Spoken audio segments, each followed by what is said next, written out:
안녕하세요. 얼마 전에 제가 정말로 배꼽 빠지는 일을 겪어서 그걸 다른 사람들과도 나누고 싶어서 이렇게 사연을 써봅니다. 이혼한 지 몇 년 됐는데 정말 오랜만에 전 남편과 시모를 만나고 얼마나 웃었는지 지금부터 그 이야기를 들려드릴게요. 저는 30대 후반으로 자영업자예요. 전 남편과 제가 만난 건 정말 악연 중의 악연이었다고 생각해요. 그게 인연이었다면 그런 어이없는 결말을 맞이할 리가 없으니까요. 남편과는 와인 동호회에서 만났어요. 저는 제 일과 관련된 것 때문에 와인 동호회에서 가볍게 와인에 대해 알아보려 한 거고 남편은 뭐 좀 있어 보이니 가입한 것 같더라고요. 물론 그때는 그런 생각은 못했고 그냥 다양한 데 관심 많은 사람인가 보다 했죠. 남편은 안목이 좋았어요. 아니, 비싼 걸 보는 눈이 좋았죠. 단순히 허영 때문이 아니라 중고등학교 다닐 때까지는 그래도 집안에 돈이 좀 있었대요. 그런데 건축업 경기가 안 좋았던 때가 있잖아요. 그때 다 망하고 힘들게 살았다고 하더군요. 그런 거 보면서 참 열심히 사는 것 같아 보여 마음이 갔죠. 저는 스스로 무언가를 이룰 수 있는 사람을 좋아하거든요. 제가 저 스스로 창업해서 가게를 세웠듯이 제 반려자도 그런 사람이었으면 좋겠다고 생각했거든요. 그렇게 저희는 가까워졌고 결혼 이야기도 오갔어요. 그런데 결혼을 앞두고 안 좋은 일이 생겼어요. 너 진짜로 우리 아들이랑 결혼할 거니? 우리 집이 아무리 망했다 해도 어떻게 급이 안 되는 너 같은 애랑 결혼을 시켜? 집안이 좋기를 하니 학력이 좋기를 하니 네가 양심이 있으면 우리 아들 놔줘야지 이렇게 붙들고 있을 게 아니라. 결혼 전에는 그렇게 살갑게 굴며 교양 있어 보이던 깡마르고 왜소했던 시모는 결혼 이야기가 오가기 시작하자 노골적으로 저를 싫어하는 내색을 숨기지 않고 드러냈어요. 솔직히 기분이 정말 더럽고 짜증났죠. 이미 상견례까지 다 한 마당에 파토를 놓으려는 거예요. 그래서 어쩌고 싶으세요? 이미 상견례하고 날까지 받아놨는데 이렇게까지 마음에 안 드시면 그냥 제가 파혼해 드릴게요. 굳이 저도 매달릴 생각 없고요. 저는 그 자리에서 일어나 어깨에 가방부터 맸어요. 그리고 나가려고 했죠. 그랬더니 남편이 깜짝 놀라 제게 와서 손을 잡더군요. 그리고 시모가 그 모습을 보고 깜짝 놀라더라고요. 여태껏 제가 남편을 좋아해서 매달렸다고 생각했나 보더라고요. 그런데 사실 그렇지는 않았어요. 저는 결혼에 그다지 로망이 없는 여자였고 좋은 시기에 괜찮은 남자가 있어서 한다는 느낌밖에 없었거든요. 저기요, 갑자기 무슨 파혼이야. 우리 결혼하기로 했잖아. 엄마는 내가 설득시킬게. 어차피 엄마가 결혼하는 것도 아니고 결혼은 내가 하는 건데. 근데 부모님 반대하는 결혼해서 잘 되는 부부 못 봤어. 네가 부모님 설득시키던지 나를 놔주던지 둘 중에 하나 선택해. 그 말만 남기고 돌아섰죠. 그런데 저녁 내내 어떻게 시모를 구워 삶았는지 결국 그날 저녁에 찬성표를 받아왔더군요. 그렇지만 제 기분은 이미 상했고 결혼에 대한 생각도 반 정도는 날아갔어요. 그런데 남편이랑 살 건데 굳이 시모랑 안 좋다고 헤어질 필요 있나 싶기도 하더라고요. 오기도 생겼고요. 그래서 결국은 무사히 결혼을 하게 된 거죠. 적어도 이때 그런 거 다 포기하고 헤어졌더라면 제가 그런 치사하고 더러운 꼴은 안 보는 건데 말이죠. 생각이 짧았죠. 그렇게 결혼을 하기로 결정이 된 상태에서도 시모는 여전히 저를 탐탁지 않게 보더군요. 자기가 생각한 틀이 있는데 거기에 맞지 않는다고 생각하니 모든 게 마음에 안 들어 보였겠죠. 그렇게 모든 것이 엉망인 채로 결혼식 날이 다가왔어요. 기분은 싱숭생숭했어요. 좋다가도 기분이 다운되고 기분 나빴다가도 곧 좋아지는 상황의 연속이었어요. 그런데 시모가 결국은 결혼식장에서 친정어머니에게 기분 나쁜 티를 내더군요. 그것도 아주 무식하고 예의 없는 단순한 방식으로요. 친정엄마가 생글생글 웃으며 시모와 인사를 나누려고 가까이 다가갔을 때였어요. 아직 하객들은 오지 않는 준비 시간이었는데 시모가 그런 친정어머니를 위아래로 훑어보더니 한숨을 푹 쉬더군요. 친정어머니도 어느 정도 사정은 알고 있었지만 그래도 끝내는 찬성해줬으니 좋은 마음으로 인사를 건네려고 다가간 거였어요. 사부인, 안녕하세요. 잘 지내셨죠? 그쪽 눈에는 내가 지금 잘 지내 보여요? 얼굴에 주름지고 표정 완전히 간 건 안 보여요? 네? 웃는 얼굴에 침 뱉기도 어려운 법인데 시모는 그 어려운 걸 참 쉽게도 하더군요. 몰라서 묻는 거예요? 아니면 알고도 사람 속 뒤집어 놓으려고 묻는 거예요? 지금 딱 봐도 기분 나빠 보이지 않아요? 그쪽은 즐겁겠죠. 우리 아들만한 사위도 또 없으니까. 그런데 나는요, 며느리 될 애가 너무너무 마음에 안 들어요. 집안이 좋기를 하나, 학력이 좋기를 하나, 그렇다고 키만 몰대같이 크고 덩치도 크고 예쁜 구석이 하나도 없어요. 어디 내놓기도 부끄럽고 며느리라고 말하고 다니기도 부끄러울 지경인데. 제가 화가 나서 나서려는데 그때 친정엄마가 저를 막아섰어요. 그리고는 곱게 화장된 얼굴로 교양 있게 웃고는 시모에게 말하더라고요. 그렇게 생각하셨다니까 다행이네요. 뭐가 다행이에요? 내 말 못 들었어요? 아니요, 잘 들었으니까 하는 말이죠. 왜냐면 부끄럽기는 저희도 피차일반이라서요. 그런데 사부인께서는 참 용감하시기도 하네요. 그런 말 입 밖으로 내는 게 아무래도 부담스러우실 텐데. 그런 기색도 없이 생각나는 대로 말하는 거 보니 역시 대단하신 분이네요. 저 같으면 제 얼굴에 침 뱉는 짓은 안 하고 싶으실 텐데. 하긴 이미 더러운데 더러운 거 좀 더 묻는다고 더럽지 않은 게 되지는 않죠. 저는 친정엄마의 그 말에 속으로 터지려는 웃음을 막았고 시모는 그게 무슨 말인지 이해를 못하더군요. 그게 무슨 말이에요? 누가 더럽다는 거예요? 무슨 말을 해도 이렇게 빙빙 돌려서. 어머, 기분 상하셨어요? 이상하네요. 저는 사부인 하신 말씀 그대로 다시 포장해서 들려드린 것밖에 없는데. 그럼 못 알아듣는 사부인을 위해 정리해 드릴게요. 제 딸 모자라다고 핍박하기 전에 당신 자식부터 보라는 말이었죠. 아니, 우리 아들이 뭐가 모자란데요? 지금이야 우리 가세가 좀 기울어서 그렇지. 우리 아들 내가 뭐든 고급으로 키웠어요. 시장 바닥에서 굴러먹던 인간들이 키우던 애랑은 차원이 다르다고요. 어릴 때 고급으로 키우면 뭐해요? 지금 그래서 우리 사위가 고급인가요? 이상하죠? 돈도 제 딸이 더 많이 벌고 결혼식 끝내고 돌아갈 신혼집도 제 딸이 결혼 전에 이미 사놓은 집인데 그 고급으로 키운 값은 언제쯤 볼 수 있나요? 사실 결혼 당시에 제가 이미 집이 있었기에 남편은 몸만 들어오면 되는 상황이었거든요. 이럴 때 돈이라도 보태주면 좋은데 남편이 모아둔 돈도 없어서 그냥 결혼하게 된 거죠. 친정어머니는 그걸 마음에 두고 있던 모양이었어요.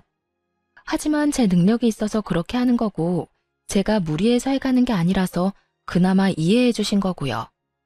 아무것도 안 해오는 사위를 웃는 얼굴로 탓하는 친정어머니를 보고는 시모도 더 이상은 할 말이 없었던 모양이에요. 뭐 팩트로 까면 할 수 있는 말이 없기는 하죠.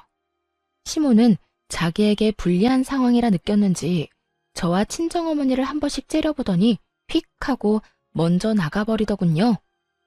뭐 잘난 게 있다고 콧대가 저렇게 높아? 사돈지간에 교양도 없이. 내 딸이 훨씬 아깝다 이 양반아. 친정엄마는 시모가 나가고 한 바가지 욕을 퍼붓더군요. 감정이 많이 상하셨더라고요. 엄마, 진정해. 어차피 시어머니랑 사는 것도 아니고 남편이 나한테 잘해주니까 괜찮아. 그 사람이 저 반대해도 결혼하겠다고 강행했으니 알아서 방패막이 잘해주겠지. 저는 언제나처럼 남편을 믿고 있었어요. 결혼식은 무사하게 끝났지만 양가 부모님들의 감정은 정말 최악으로 치닫고 있었어요. 앞으로 두 가족이 함께 볼 일은 없겠구나 하는 생각이 들었죠. 저는 결혼식이 끝나고 남편과 같이 살게 되면 시댁과의 교류는 거의 없을 거라고 생각했어요. 저도 시모도 서로 안 좋아하고 별로 가까이 하고 싶어 하지 않는데 굳이 만나야 할 일이 있을까 싶었거든요. 그런데 웬걸? 시모는 무슨 일이 있을 때마다 저를 불렀어요. 시댁에 크고 작은 행사 있을 때 있잖아요. 친척 누가 결혼을 한다거나 장례식장에 가야 한다거나 혹은 하다못해 복날, 동짓날 같은 날에도 꼭 부르더군요. 그런데 시댁에 가는 건 크게 신경 쓰이는 일이 아니었어요. 매번 밥 먹을 때만 빈정이 상해서 그렇죠. 일하는 걸 매번 시켰냐고요? 아니요. 저한테 손도 못 대게 하셨어요.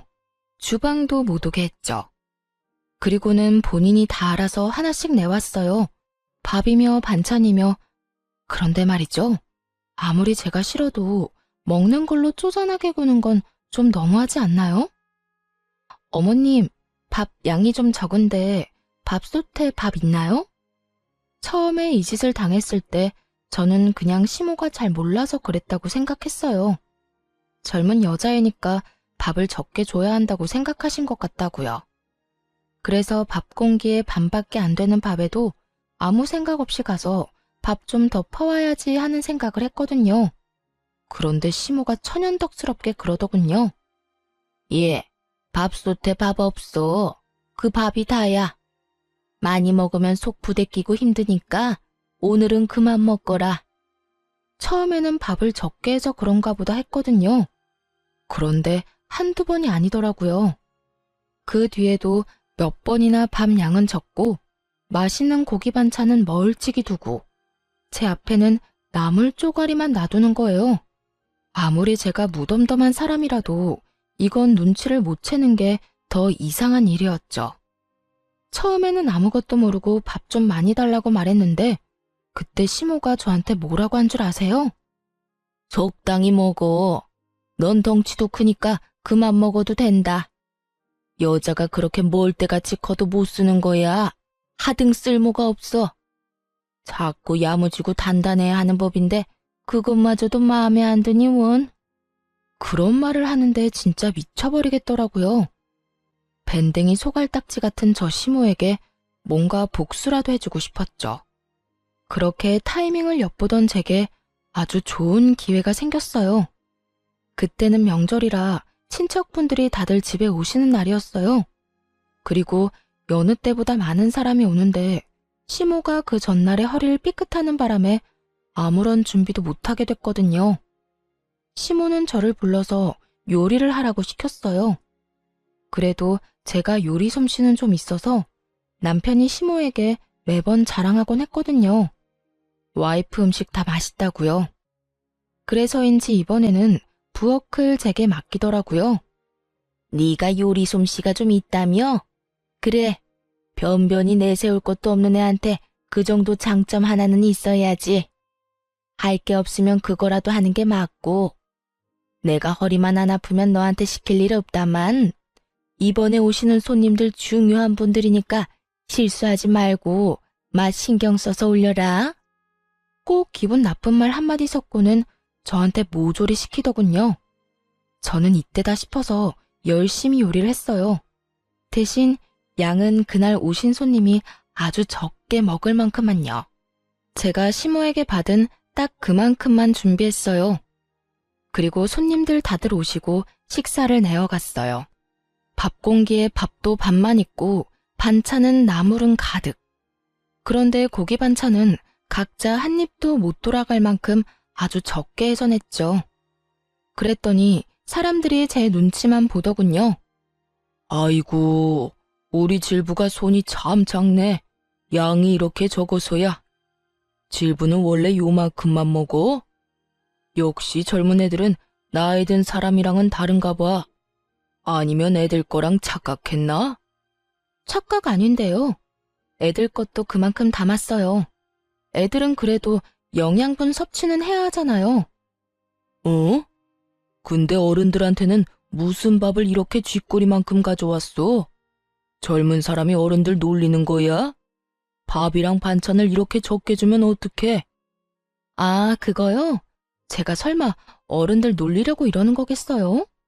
이상하게 어머님이 저 시댁 올 때마다 밥을 딱 그만큼만 주셨거든요.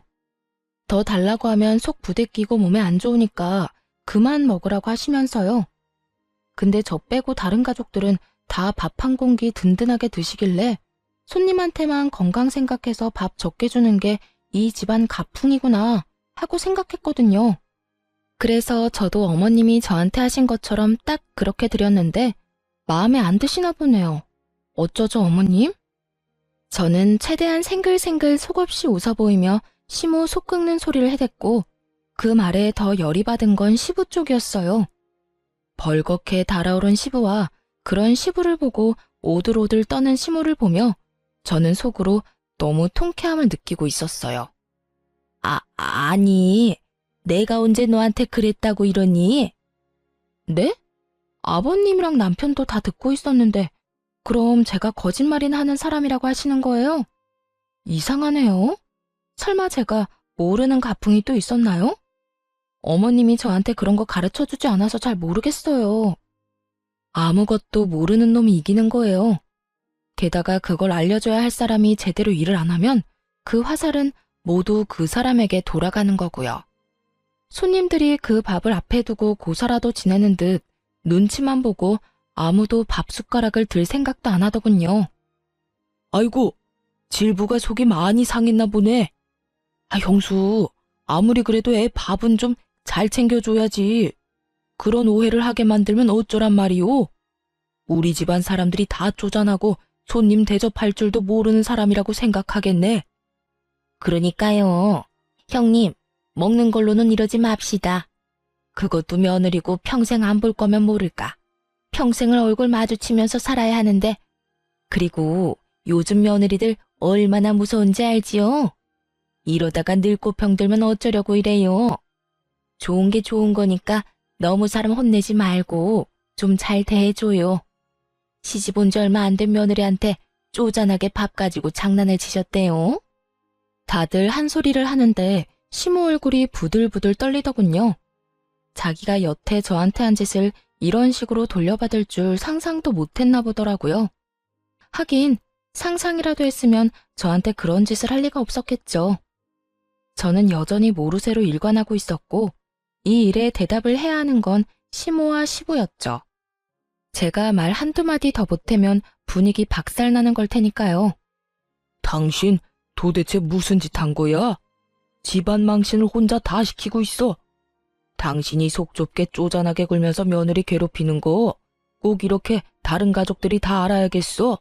그럼 사람들이 우리를 어떻게 보겠냐고. 다음 망에서 엎어지고는 베풀 줄도 모르고 지 생각만 하는 이기적인 인간으로 비춰질 거 아니야. 생각이라는 게 있는 거야 없는 거야? 꼭 내 얼굴에 먹칠을 해야겠어. 그게 왜 내 잘못이에요? 밥이며 반찬이며 내온 건 며느리인데 왜 내가 욕을 먹냐고요? 며느리가 당신이 하는 짓을 보고 그대로 배워서 하는 거잖아. 도대체 얼마나 먹는 걸로 치사하고 집요하게 굴었으면 며느리가 그걸 가풍으로 생각하겠냐고. 그리고 며느리 하는 일에 시어머니가 욕먹는 거는 당연한 거 아니야? 당신이 어른이잖아, 어른. 가르치고 우리 집 사람으로 만들어도 모자랄 판에 매번 그런 식으로 못됐게 구니 며느리가 당신의 뭘 보고 배우겠소? 제가 뭘 그렇게 잘못했는데요? 내가 그렇게 굴 때 당신이라고 뭐 며느리한테 좋은 말 해준 적이 있어요? 다들 모르는 척 눈 감고 있어놓고 왜 나한테만 이래요? 그렇게 저는 손 안 대고 코 시원하게 풀어냈죠. 결국 식사 자리는 파토가 났고 손님들은 식사를 하지도 못하고 밖에서 먹고 오겠다며 나가버렸죠. 근데 그 사람들 틈에 남편도 섞여 나가더군요. 이 집안에서 일어날 분란 따위 자기랑은 상관없는 일인 것처럼요. 하긴 남편이라고 몰랐겠어요. 알면서도 귀찮고 성가실 것 같으니까 입도 안 뗀 거겠죠. 진짜 웃기지도 않는 가족들이었어요. 그렇게 시모와 시부가 싸우고 저는 그걸 구경하고 있었어요. 시부는 절대 저한테 뭐라고 하지 않았거든요. 그게 뭐 때문인지는 모르겠지만 시모만 죽어난 거죠. 결국 그 일이 있고 난 뒤에 시모는 저를 죽일 듯이 노려보더라고요. 그래서 저는 모르는 척 웃어줬어요. 그랬더니 속이 더 뒤집어지는지 한숨을 내리 10번도 더 내쉬더군요. 그러게 왜 처음부터 얌전한 사람을 건드리냐고요. 그것도 치사하게 먹는 거 가지고. 그날 이후로는 시모가 주는 밥은 보봉밥으로 변했어요. 적어도 음식으로 장난치는 일은 사라졌죠. 불편한 사이가 됐지만 한 번은 거쳐야 할 일이라고 생각했거든요. 싸우면 오히려 편해지는 경우도 있으니까요. 서로 안 맞다 싶으면 그냥 싸우고 서로 안 보면 그만인 거예요. 그렇게 저와 시모는 차근차근히 멀어지고 있었어요. 시모가 가만히 있을 거라고 생각하지는 않았는데 다시 저한테 시비를 걸 거라고는 생각은 안 했거든요. 그런데 다른 쪽으로 저를 내치려고 준비 중이었더라고요. 가족들 앞에서 수치를 당하고 망신을 당한 날 이후부터 바깥 생활을 못하고 있다고 들었거든요. 그게 분하고 열받았는지 남편을 통해 공격을 해오더군요. 아들, 내가 정말 이렇게 살아야겠니? 우리 힘든 시간 거쳐오면서도 너 키우는데 수만 가지 노력을 다했어. 그런데 네가 데려온 저 여자가 나를 구박하고 핍박하고 저번에 식사 자리에서 그런 것도 일부러 나한테 욕먹이려고 그런 게 틀림이 없어. 저 큰 덩치로 사람을 못 살게 구는데 이 엄마는 이제 더 이상 쟤를 며느리라고 생각할 수가 없어. 너도 봤잖니? 네 아버지한테 억울한 욕 먹고 있는데도 자기는 나 몰라라 하고 있던 거. 아들아, 너라도 내 마음 좀 알아줘, 응? 세상에 여자가 없니? 저 애보다 훨씬 괜찮고 좋은 여자 널리고 널렸어.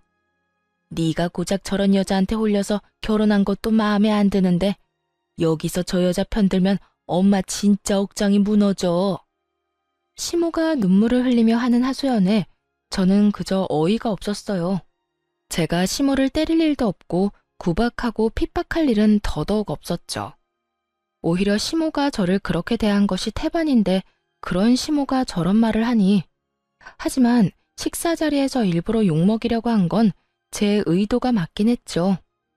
저는 남편이 그런 헛소리에 넘어갈 거라고는 생각도 안 했어요. 그런데 제 예상이 완전 보기 좋게 박살났죠. 내가 저번에 가족들 왔을 때도 생각했는데 당신 좀 너무한 거 아니야? 우리 엄마가 너한테 좀 서운하게 했기로써니 그런 식으로 사람 많은 데서 우리 엄마를 욕보일 수가 있어? 그 이야기를 듣는데 이성에 빠직하고 금 가는 소리가 환청처럼 들리더군요. 이게 뚫린 입이라고 함부로 말을 하더라고요. 좀 서운하게 해? 매번 올 때마다 밥으로 치사하게 구는데 그게 어떻게 좀 서운이야. 그리고 말은 똑바로 해야지. 내가 당신 엄마를 욕보인 게 아니라 당신 엄마가 나를 핍박한 거잖아. 너도 알잖아. 내가 시댁에서 어떤 취급받는지. 그래도 네가 시댁에 오래 있지 않으려고 하고 용건만 끝나면 집으로 빨리 돌아오려고 했기 때문에 그딴 거지 같은 짓도 참아낼 수 있었던 거야. 마누라가 그런 치사한 짓 당하고 있는데 지는 혼자 옆에서 밥을 2그릇이나 처먹으면서 본 척도 들리는 척도 안 하던 주제에 뭐? 야, 가해자나 방관자나 피해자한테는 똑같거든? 그럼 그때 이야기하지 그랬어. 그리고 나한테만 밥 적게 주는 게 거짓말이었어? 없던 일이고 다 내가 지어낸 일이었냐? 너나 어머님이나 나한테 할 말 있기는 해? 너 진짜? 감정이 다분히 섞인 제 말투에 남편 놈이 화를 내려는데 시모가 말리더라고요. 그러더니 뭐라는 줄 아세요? 그래, 며느리 네 말이 다 맞다. 그렇지만 나도 그것 때문에 너랑 우리 아들 사이 반대하는 것만은 아니야. 너희 결혼한 지 벌써 4년이야. 그런데 애가 안 생기지 않니? 우리한테 애가 얼마나 중요한데. 아들, 내가 그냥 하는 말이 아니야.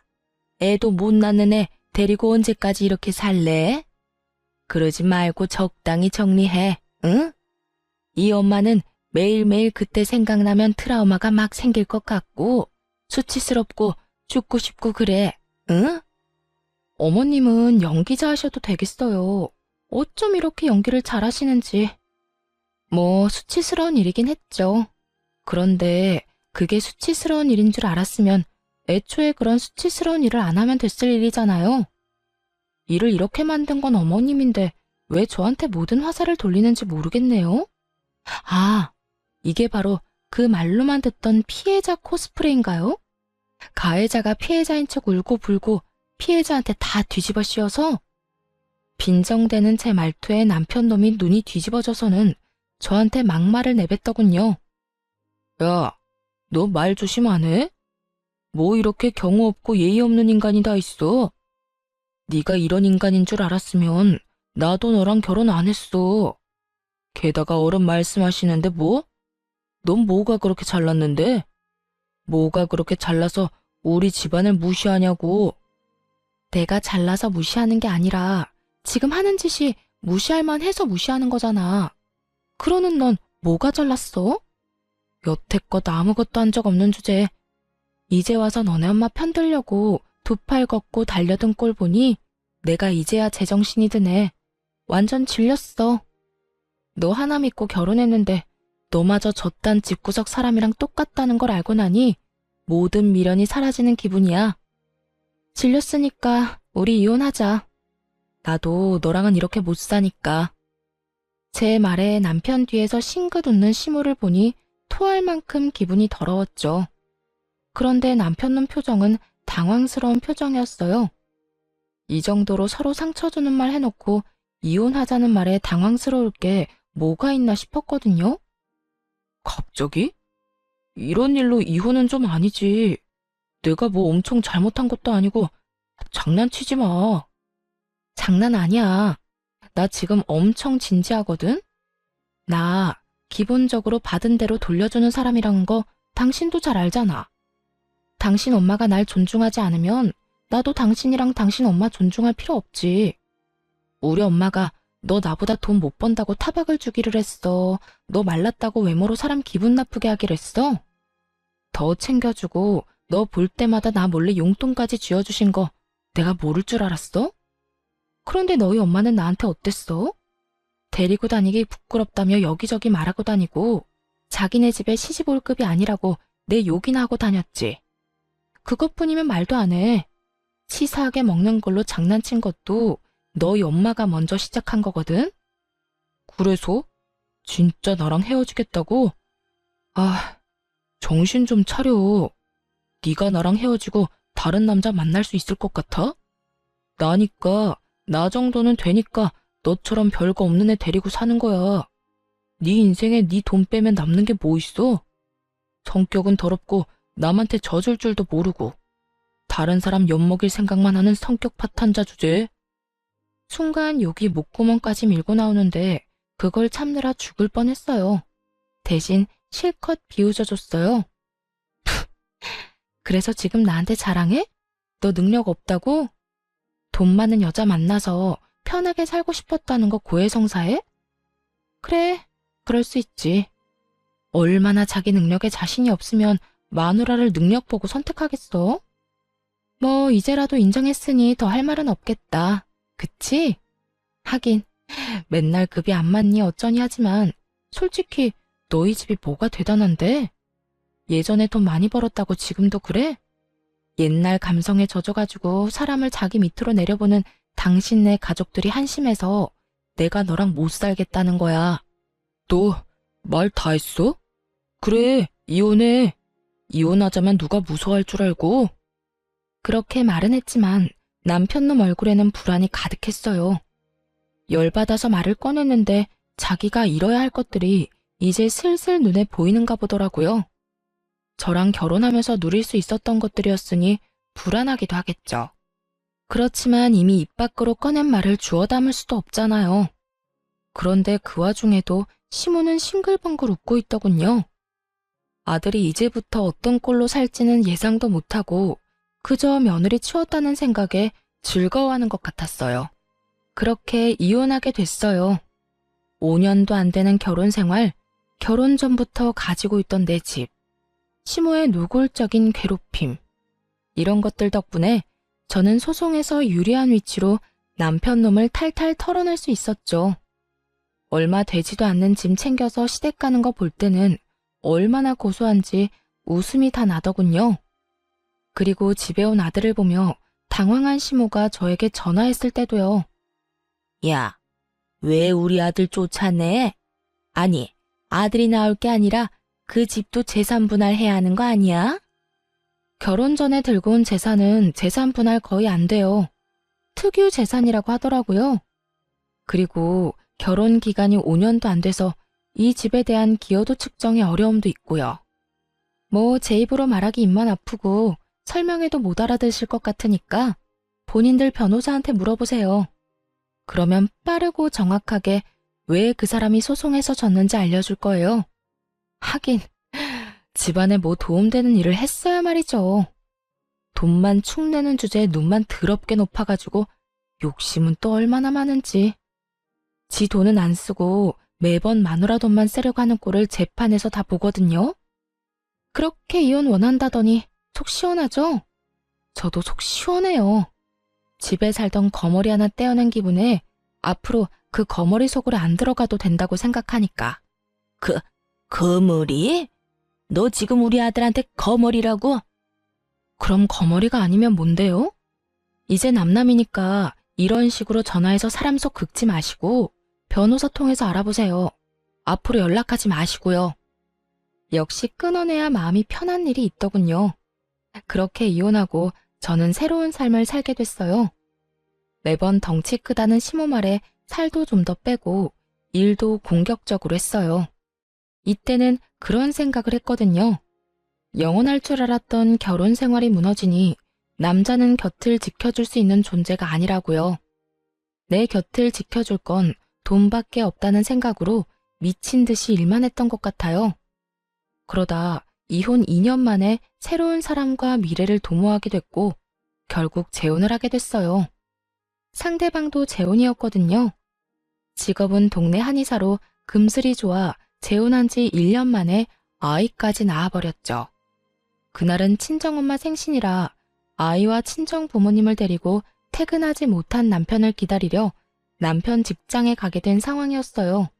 평소처럼 한의원 안으로 들어서는데 마지막 시간이라 사람들이 많지는 않았어요. 그런데 그 얼마 없는 사람들 눈이 모두 한 곳을 쳐다보고 있었어요. 이 쓸모없는 노이네. 내가 뭐라고 했어요? 밖에 나올 때는 좀 얌전히 있으라고 했죠. 왜 말을 안 들어요, 말을? 오늘도 굶고 싶어요? 네? 이런 식이니까 예전 며느리도 도망이나 갔겠죠. 덩치도 엄청 크고 목소리도 그만큼 큰 여자였어요. 그런 여자가 작고 깡마른 노인 한 분에게 큰 소리를 치며 손까지 치켜들고 있더군요.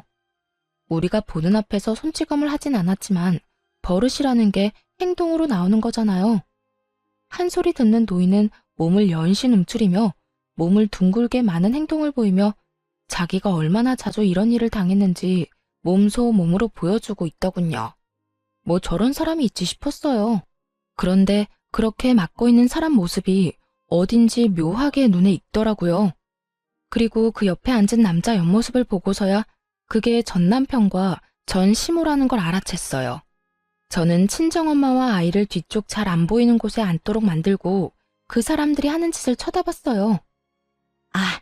아들아, 오늘은 나도 진료를 좀 봐야 해. 허리랑 다리가 쑤셔서 죽을 것 같은데 왜 진료를 못 보게 하니? 아들, 네가 며느리한테 이야기 좀 해줘봐. 시모가 아들에게 매달려 애처로운 눈으로 부탁을 하는데도 전 남편 놈은 그런 시모 눈길을 고갯짓 한 번으로 슥 피해버리더군요.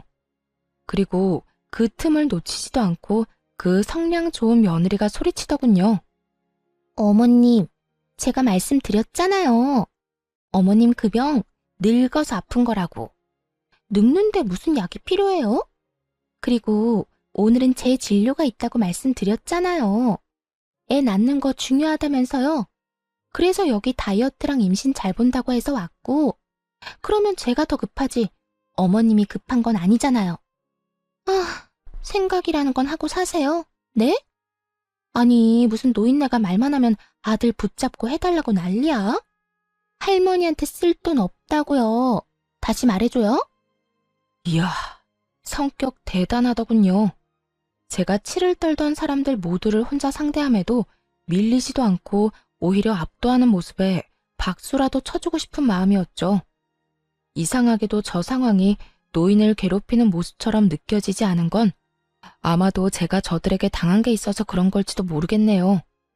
그리고 저 여자가 저렇게 구는 것이 아마 당한 것이 있기 때문에 나온 게 아닐까 하는 생각도 들었죠. 아니, 그러니까 오늘은 제발 진료라도 한번 봐주게 하면 안 되겠니? 기어 들어가는 목소리로 며느리에게 말하는 시모는 거의 귀도 못 펴고 말도 제대로 못하더군요. 안 된다고요. 말 못 알아들어요? 아니면 귀 먹었어요? 제가 아까 말했잖아요. 그렇게 진료받고 싶으면 돈이라도 벌어오던가 아니면 아들한테 돈 벌어오게 하던가. 맨입으로 왜 자꾸 남의 돈 빼먹으려고 그래요? 나한테 뭐 돈 맡겨놨어요? 밥벌어지 같은 인간들이. 말하는 걸로 봐서는 전 남편은 직장을 그만둔 것처럼 보이더군요. 여자 쪽이 경제권을 더 쥐고 있어 보였어요. 하긴 입고 있는 것만 해도 그랬죠. 며느리라는 여자는 눈살 찌푸릴 정도로 명품 도배를 한 상황인데 시모는 제가 몇 년 전에 봤던 옷들을 여전히 입고 있었거든요. 게다가 관리도 제대로 안 되는지 다 쭈그라게 돼서 정말 보기 안타까울 정도의 수준이었거든요. 게다가 며느리가 한 번 큰 소리 내자 움찔하며 어깨를 움츠리는 모습을 보니 한두 번 당한 건 아닌 것 같았어요.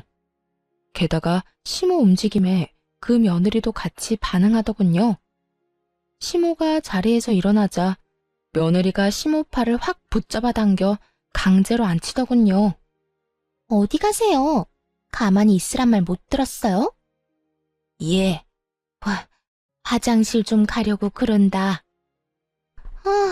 그래서 제가 귀찮게 하지 마시고 기저귀 차라고 했죠.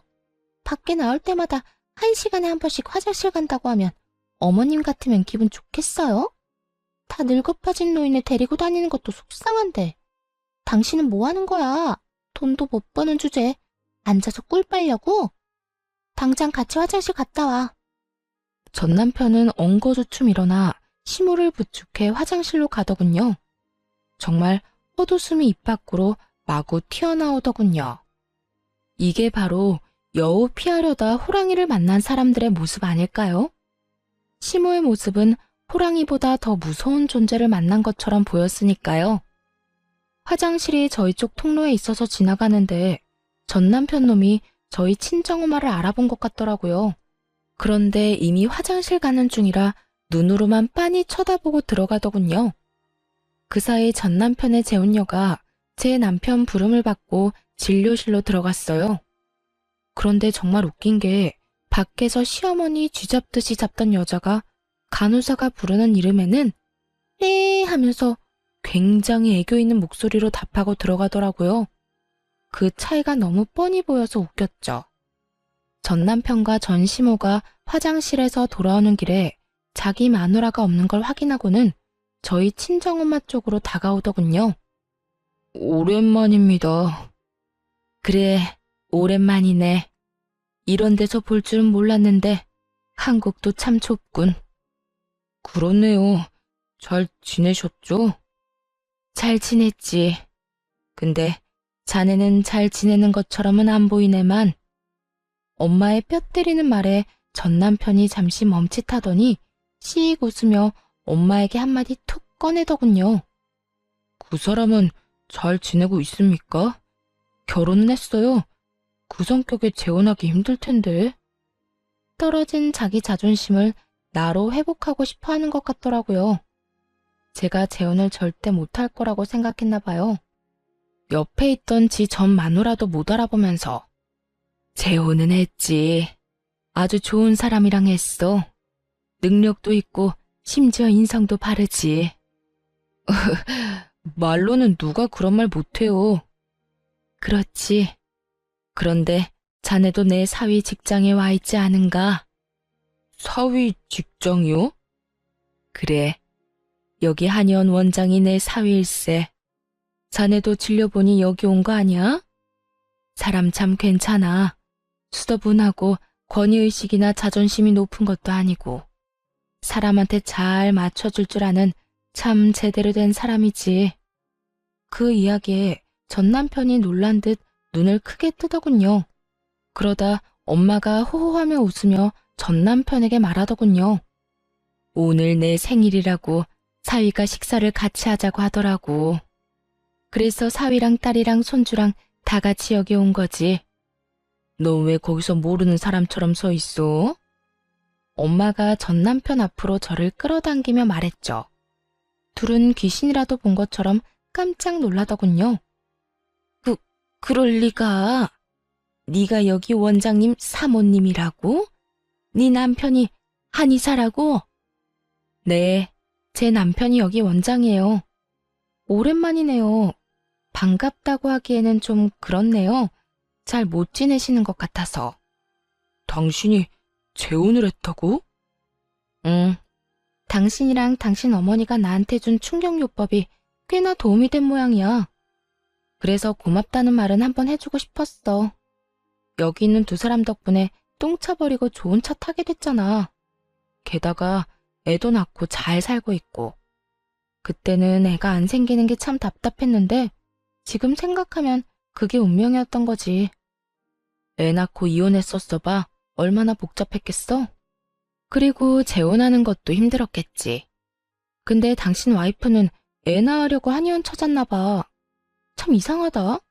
나도 그렇고 저 여자도 그렇고 애 안 생기는 거 보면 딱히 여자 문제만도 아닌 것 같은데. 뭐 내가 신경 쓸 건 아니지. 난 이제 애가 있으니까. 뭐? 똥쳐? 너 지금 나한테 똥차라고 했어? 그리고 은근히 지금 사람을 고자로 몰아가는 거야. 응, 그럼 아니야? 너 여자 능력 보고 결혼하는 무능력자잖아.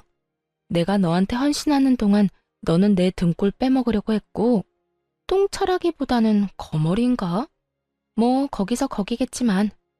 그리고 충고하는데 당신도 비뇨기과 진료 한번 봐. 내 생각엔 여자 둘이 모두 자연 임신을 못 시키는 건 분명히 생식 능력에 문제 있는 거라니까. 근데 그런 거면 당신 지금 와이프한테 잘해야겠다. 경제적인 능력도 꽝인데 그 능력도 꽝이면 당신 마누라는 도대체 무슨 재미로 산다니? 제 말에 전 남편 놈이 부들부들 떨며 노려보더라고요. 싹 무시하고 시모 얼굴 보며 말을 이어갔어요. 아, 그리고 당신 어머님은 내가 있던 때보다 더 잘 사는 것 같아서 보기 좋네. 하긴 나랑 안 맞아서 스트레스 많이 받으셨으니까. 새로 들인 며느리는 좋은 사람 들였겠죠. 그렇잖아도 저랑 저 사람 떼어놓을 때는 저 말고 세상에 좋은 여자 많다고 하셨잖아요. 어때요? 두 번째 며느리는 잘 맞으시죠? 시침이 뚝 떼고 두 사람 사이를 묻자 시모 얼굴이 확 굳어버리더군요. 잘 맞을 리가 없죠. 그렇게 구박을 당하고 있는데 그런데 시모가 순간 얼굴이 확 일그러지더군요. 아, 아가, 미안했다. 내가 왜 그런 짓을 저질렀는지 모르겠어. 요즘 내가 어떻게 사는지 아니? 아들놈이 새로 데려온 여자가 나를 구박하고 핍박하고 우리 집 재산도 다 가져가고 내가 지금 전현 감시 때문에 하소연할 곳도 없어서. 어머니, 그만하세요. 여기서 뭐 하시는 거예요? 뜬금없이 울며 저에게 동정표를 사려던 시모에게 전 남편이 확 소리를 지르더군요. 그런데 시모도 지지 않고 더 화를 내더군요. 아까 쭈그려 있을 때 모습과는 사뭇 달랐죠. 왜 화내? 네가 저런 여자만 안 데려왔어도 내가 이런 꼴로 다닐 일도 없었어. 어떻게 여자를 데려와도 저런 걸 데려와? 목청은 커서 사람 질리게 만드는 데다가 밥도 못 먹게 해. 돈도 못 쓰게 해. 이 나이에 집에서 식모질이나 해. 그리고 너는 아까도 나 괴롭히는 애한테 하지 말라는 말도 못해. 너 대체 무슨 약점 잡힌 거야? 약점 잡힌 거 아니에요. 그리고 어머니가 그런 말 하시면 안 되죠. 이 사람이랑 헤어지게 만든 건 어머니잖아요. 그래놓고 이제 와서 다른 소리 하시면 어떡하냐고요. 엄마 노망 났어요? 진짜 치매라도 걸린 거예요? 자기가 한 짓은 다 있고 지금 내 탓하는 거냐고요. 너도 나 치매로 몰아갈 거냐? 네 마누라가 나 요양원에 쳐넣으려고 밑밥 가는 거 내가 모를 줄 알았어? 너도 알고 있었지? 그리고 내가 이럴 줄 알기나 했어? 이럴 줄 몰랐으니 하는 이야기지. 내가 좀 건드렸다고 마누라랑 그렇게 후다닥 이혼하는 네 놈도 잘한 건 없잖아. 차라리 네 전 마누라가 훨씬 나았어 이거사.